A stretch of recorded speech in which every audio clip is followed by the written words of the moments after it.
इस बात का मुतालबा कर रहे हैं, डिमांड कर रहे हैं कि भारत में कास्ट सेंसस होना ज़रूरी है। और लास्ट जो कास्ट सेंसस हुआ था वो 1931 में हुआ था। तो ये बहुत ज़रूरी है कि कास्ट सेंसस हो ताकि ये मालूम हो सके कि कौन सी कास्ट डेवलप हुई है, कौन सी कास्ट अंडर डेवलप है। और दूसरा ये कि फॉरवर्ड कास्ट में कितने वो लोग डेवलप हुए, कितने उसमें डेवलप नहीं हुए हैं।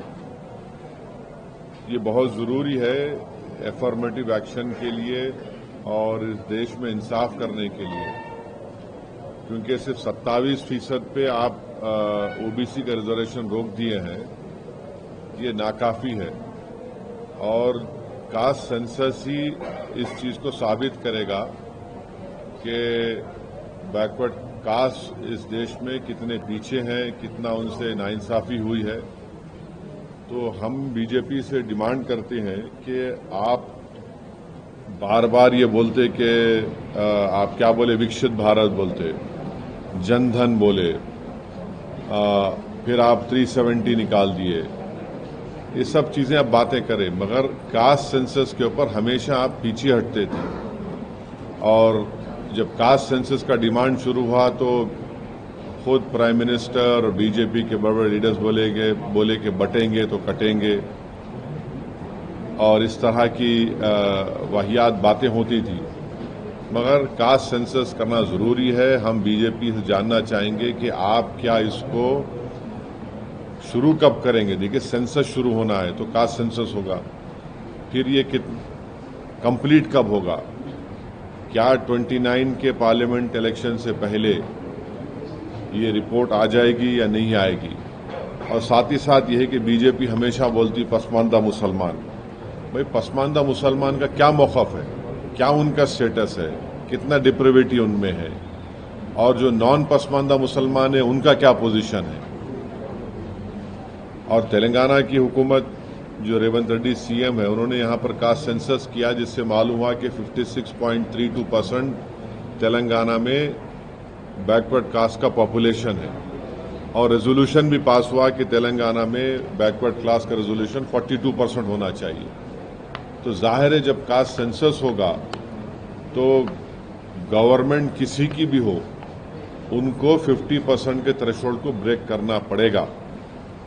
और जब कास्ट सेंसस की रिपोर्ट आएगी तो मालूम होगा कि नॉन गवर्नमेंट सेक्टर्स में भी अदर बैकवर्ड क्लास से कितना उनका डिप्रिवेशन है, तो उस बारे में भी सोचना पड़ेगा। तो एफर्मेटिव एक्शन की बहुत ज़रूरी है। और ये जो नारा काशीराम ने दिया था कि जिसकी जितनी आबादी उतनी उसकी भागीदारी, ये इसको प्रैक्टिकली इम्प्लीमेंट करना है ज़रूरी है हमारे भारत देश में। सर, राहुल गांधी जी कल कह रहे हैं कि टाइमलाइन, आपने भी अभी सवाल किया है कि टाइमलाइन बताना चाहिए और कब तक ये कंप्लीट होगा। कल राहुल गांधी जी ने भी वही सवाल किया। अभी रेवंत रेड्डी जी ने भी कहा कि हमारे तेलंगाना स्टेट को आप रोड मैप के जैसा यूज़ करिए, रोल मॉडल के जैसा यूज़ करिए, और उन्होंने सजेशंस भी दिया है। तो ये जो 50% का जो कैपिंग भी है वो कैसा पॉसिबल होगा सर हटाने के लिए? क्यों नहीं होगा। आप पार्लियामेंट में बिल लेकर आइए, हम सब सपोर्ट करेंगे। बीजेपी के पास आप तो वक्फ बिल को अनकॉन्स्टिट्यूशनल तरीके से पास किए ना, वो बिल खुद अनकॉन्स्टिट्यूशनल था, आपने उसको पास करवा लिया। तो आप 50% को क्रॉस करने के लिए बिल क्यों नहीं लेके आते? आपको कास्ट सेंसस कराइए, आप कास्ट सेंसस वो होगा, मगर आपको 50% थ्रेशोल्ड क्रॉस करने के लिए मैं आपको बोल रहा हूं कि पूरे एमपी सपोर्ट करेंगे। आपके ने 240 है और आपके अलाइज हैं, सब पार्टी अपोजिशन, मेरे को यकीन है कि पूरा अपोजिशन पार्टी सपोर्ट करेंगे। तो आप वेट क्यों कर रहे? 50% रिजर्वेशन थ्रेशोल्ड को आप ब्रेक करिए। आप जो रिजर्वेशन दे रहे 10% के नाम पर फॉर अदर कास्ट को, वो तो माने 20% मिल रहा उनको, और जो 50% के ऊपर जो 80% पॉपुलेशन उनको आप रोक दे रहे 27% पे, 50% के अंदर। आज भी बीजेपी ला सकती, नेक्स्ट मानसून सेशन में आप बिल लाइए 50% रिजर्वेशन को क्रॉस करने के लिए, कौन रोक? आप क्या कहना चाहते हैं, कब तक होना चाहिए कास्ट सेंसस? देखिए पहले मैडम, का सेंसस जब होगा तो कास्ट सेंसस होगा ना, तो गवर्नमेंट को जवाब देना है। हम तो टाइमलाइन मिस कर दिए, 2011 के सेंसस पे हम काम कर रहे भी, 2022 में उसके बाद होना था, आप नहीं करे। तो ये तो बीजेपी को जवाब देना पड़ेगा, बीजेपी को जवाब देना पड़ेगा, प्राइम मिनिस्टर को जवाब देना पड़ेगा, इंडिया के अलाइज को जवाब देना पड़ेगा कि आप ये कास्ट सेंसस शुरू कब करेंगे, जिसमें कास्ट सेंसस होगा तो उसको शुरू कब करेंगे? 15 महीने में मुकम्मल होता बोल रहे, कब शुरू करेंगे, कब इसको कंप्लीट करेंगे, मुकम्मल करेंगे, कब देश के सामने आएगा ये? और जब ये कास्ट सेंसस होगा तो ये जो आपके मीडिया में भी आप लोग भी एक्सपोज होंगे, इसमें कितने नॉन ओबीसी कितने बैठे हुए बड़े बड़े पोस्ट पे, ये भी निकल के आएगा। संजय, बीजेपी के लक्ष्मण जी ने अभी कुछ देर पहले कहा कि अभी जो तेलंगाना में हुआ था 12% तो मुस्लिम पॉपुलेशन है, जबकि 10% जो है ओबीसी में डाल दिया है। की जो सर्वे निकाली, देखिए ये पसमानदा मुसलमान से इनको मोहब्बत है ही नहीं है बीजेपी को। आप जो है हिपोक्रेसी प्रैक्टिस कर रहे हैं, पसमानदा पसमानदा, प्राइम मिनिस्टर आके हैदराबाद में पसमानदा मुसलमान बोले, आप पसमानदा मुसलमान का नाम लेके वक्फ एक्ट में उनके मेंबर्स को बनाओ बोल के आप प्रोविजन डाले।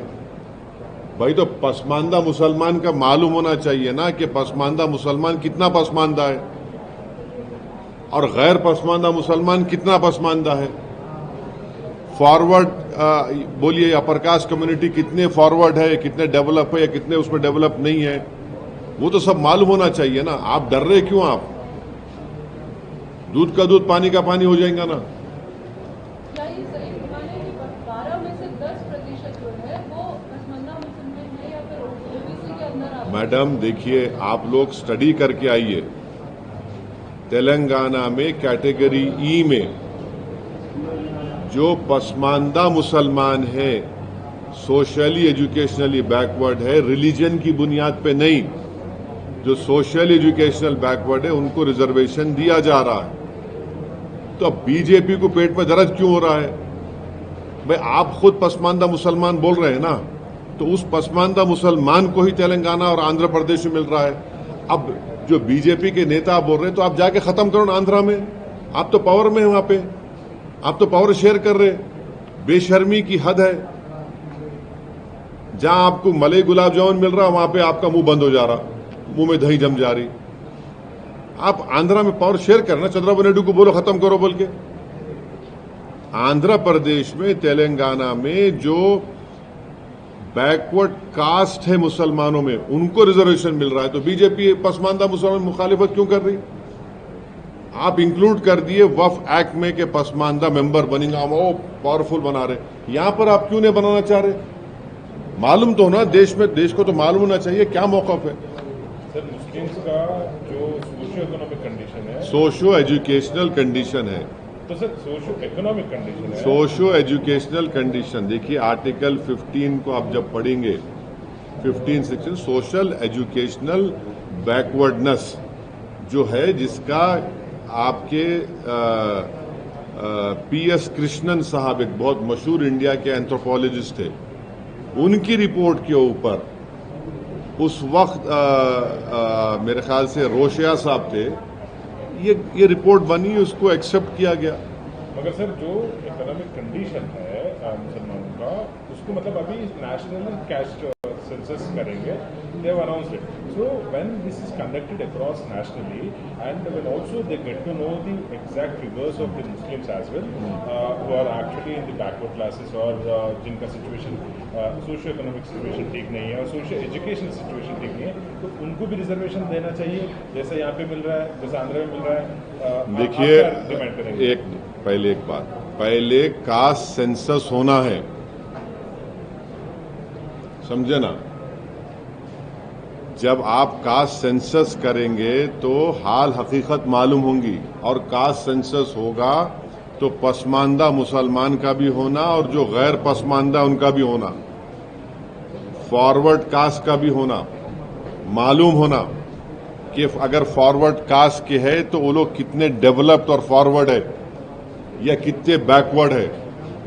पसमानदा मुसलमान है तो कितने डिप्रावेशन उनमें है और है उनमें, और जो नॉन पसमानदा मुसलमान है उनमें कितना डिप्रावेशन है। मेरे को समझ में नहीं आ रहा कि अपर कास्ट के लोगों को पेट में दर्द क्यों हो रहा है। इसमें आप अपनी तकलीफ को, पेट के दर्द को, सर के दर्द को आप लाके मुसलमानों पे डालना चाह रहे, मत करिए। आपके सर का दर्द का इलाज आप खुद करिए। और बीजेपी ये अब बीजेपी के जो जितने बड़े बड़े सपोर्टर्स थे वो तो गाली दे रहे थे कास्ट सेंसस को। अब उनको क्या हो रहा, उनको तो अब उनको दिख गया मुसलमान। अरे छोड़ो भाई, अब तुम्हारा सर का दर्द का इलाज मैं कैसा करूंगा। मैं ये कह रहा हूं कि सबके दर्दों का इलाज कास्ट सेंसस है। आप कास्ट सेंसस कराओ, मालूम हो जाता ना। देखिए कास्ट सेंसस होगा तो कौन कहां खड़ा हुआ है, किसके पास कितनी दौलत है, किसके पास कितना जमीन है, किसके पास कितना एजुकेटेड है, कि कौन झोपड़ी में रह रहा, कौन घर परमानेंट घर में रह रहा, कौन किराएदार है, किसके पास एग्रीकल्चर की जमीन है, किसके पास इनकम है। ये तो सब निकल के आएगा ना। तो देश हित में है, ये अच्छा है, भारत मजबूत होगा। तो और सुनिए, देखिए एक बहुत बड़ा इकोनॉमिस्ट है, थॉमस सोवेल नाम है उसका, अमेरिका में। जब अमेरिका में एफर्मेटिव एक्शन के नाम पर अफ्रीकन अमेरिकन्स, चाइनीज और जूस, जब एफर्मेटिव एक्शन की बात हुई तो ये कम्युनिटी डेवलप हुए, और जब डेवलप है तो अमेरिका पावरफुल बना। तो ये भारत को भी पावरफुल करना है। आप कैसा इतनी बड़ी आबादी को, जो 85% की आबादी है, उनको कैसा आप पिक्चर रखेंगे। आपको डेटा तो मालूम करना पड़ेगा ना। डेटा मिलेगा तो आप पॉलिसीज बनाएंगे, पॉलिसी बनाएंगे तो देश का फायदा होगा। आपको बस डेटा ही नहीं है तो। और ये भी मालूम होगा कि वो बैकवर्ड कास्ट में बाज ऐसे कास्ट भी है जो हर चीज खा ले रहे, दूसरों को नहीं मिल रहा। तो ये विन विन सिचुएशन है सबके लिए। सर जैसा तेलंगाना में बैकवर्ड क्लासेस में मुस्लिम, जो बैकवर्ड मुस्लिम है बैकवर्ड क्लासेस में मिला है, वैसा मिलाना चाहिए था क्या, भी मेरा सवाल था। अरे सुनिए, पहले डेटा आ जाने दीजिए। जब डेटा आएगा तो आप इतना मुतमईन रहिए, जब डेटा आ जाएगा तो पूरे देश को मालूम हो जाएगा कि किस तरीके से 85% पॉपुलेशन को, उनको इनजस्टिस उनसे हुई, कैसे उनको हिंदू मुस्लिम के झगड़ों में मिलाकर उनको पीछे रख दिया गया, कैसे उनका एक्सप्लॉयटेशन हुआ। तो ये सब चीजें मालूम होंगी ना। पहले तो कास्ट सेंसस तो होने दीजिए। आप लोग भाई, कास्ट सेंसस तो जरूरी है ना।